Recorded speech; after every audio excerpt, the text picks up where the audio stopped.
Good morning Rajendra. Good morning दीदी. Good morning Pratap. कसं वाटतंय दीदी? ठीक वाटतंय. ते दीदी हा? नवी कविता लिहित होतीस? उगीच आपलं काहीतरी. यार मी डिस्टर्ब केलं का तुला? छे रे, तुमचा ब्रेकफास्ट झाला? नाही, निघालो तिकडे. दीदी कशावर कविता लिहित होती सांग ना. अरे अजून झाली नाहीये पुरी. ते केव्हा म्हणलो पुरी? अरे काय सांगावं, असं सांगता येतं का रे वेगळ्या? झाली तर आत्ता होईल, नाही तर केव्हाच होणार नाही. दीदी, मला देखील सुचत होती एक कल्पना, मग ऐकवा तरी.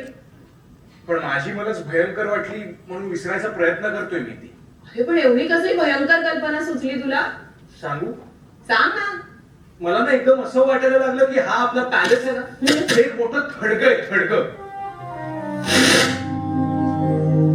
आणि त्यात आपण राहतो. का ग दीदी गप्प झालीस? वाईट आहे कल्पना? अगं पण मी कवी कुठे? मला आपली आली एक कल्पना, तू सांग म्हणालीस म्हणून सांगितलं. ठीक आहे, यापुढे काही सुचलं तर नाही सांगणार तुला. अरे रागवतोस काय असा? नाही नाही नाही नाही, कल्याणी नदीच्या पाण्यात काय? नाही ग, काही नाही. तू आधी गेली कुठे होतीस ते सांग. सांगते दीदी. तू कल्याणी डोंगऱ्याविषयी बोलत होतास ना? घरी बसा आणि करा मनोराज्य. कल्याणी जाऊन पाहिलेस का? अगं दीदी काय पूर आलाय. तुम्हाला कसं काय कळलं? आता कसं कळलं म्हणजे मी पहाटे जाऊन स्वतःच्या डोळ्यांनी पाहिलं. काल रात्रभर पाऊस पडत होता ना. तो देखील पाहायला मिळाला नाही आम्हाला. पप्पांना डायसीची इंग्लिश कॉन्स्टिट्यूशन वाचून दाखवायची लहर आली.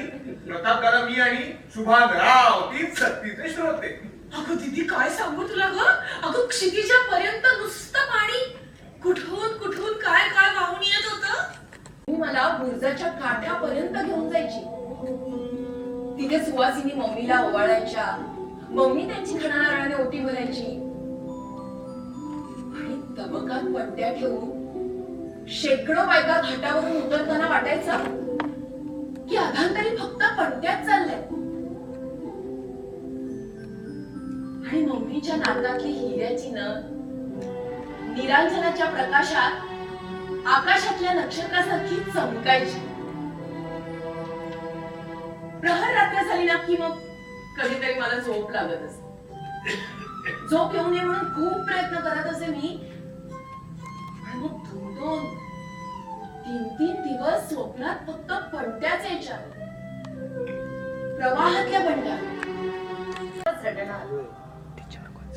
नव्या तनुचे, नव्या शक्तीचे पंख मला फुटणार. सुंदर मी होणार, सुंदर मी होणार. मृत्यू म्हणजे वसंत माझा मजवरती फुलणार. सौंदर्याचा ब्रह्मा तो माझं सौंदर्य घडणार. सौंदर्य घडणार.